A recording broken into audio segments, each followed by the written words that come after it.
আজ সকাল থেকেই আকাশের মুখ ভার, কোথাও আবার দেখা যাচ্ছে না রোদ।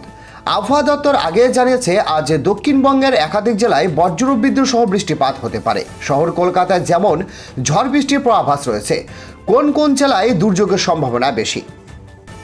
বিগত কয়েকদিন ধরে রাজ্যের নানান প্রান্তে ঝড় বৃষ্টি হচ্ছে। বৃহস্পতিবার থেকে আবহাওয়া মুড সুইং এর চোখ পড়েছে।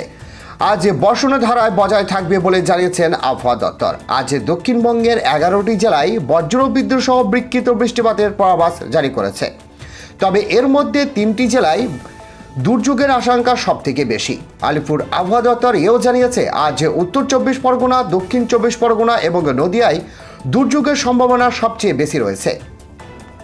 এই 3টি জেলায় শিলাবৃষ্টিপাত হতে পারে, সেই সঙ্গে দোসরপাত হতে পারে। 40 থেকে 50 কিলোমিটার গতিবেগে ঝড়ো হওয়ার সম্ভাবনা। এর পাশাপাশি আজ শহর কলকাতায় বজ্রবিদ্যুৎ সহ ঝড় বৃষ্টি হওয়ার সম্ভাবনা রয়েছে।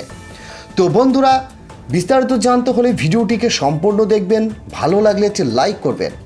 আর এই ধরনের লেটেস্ট ট্রেন্ডিং আপডেট ভিডিওগুলি সবার প্রথম পাওয়ার জন্য আমাদের চ্যানেলটিকে সাবস্ক্রাইব করে পাশের বেল আইকনটিকে প্রেস করে অল নোটিফিকেশনটিকে ক্লিক করে আমাদের সঙ্গে থাকবেন। তো চলুন এক নজরে দেখে নেওয়া যাক।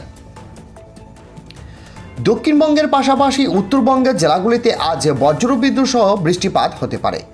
দার্জিলিংয়ে উঁচু উঁচু পার্বত্য এলাকায় আজ হালকা তুষারপাত হতে পারে। আগামীকাল এমন পরিস্থিতি বজায় থাকবে বলেই খবর।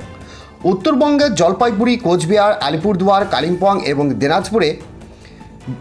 দক্ষিণ দিনাজপুর এবং মালদায় বজ্রবিদ্যুৎ সহ মাঝারি বর্ষণ হতে পারে। মঙ্গলবার থেকে আবহাওয়া পরিষ্কার হওয়ার সম্ভাবনা রয়েছে। সেই সঙ্গেই নামতে পারে পারদপতনের তাপমাত্রা। 2 থেকে 3 ডিগ্রি তাপমাত্রা কমতে পারে বলেই খবর।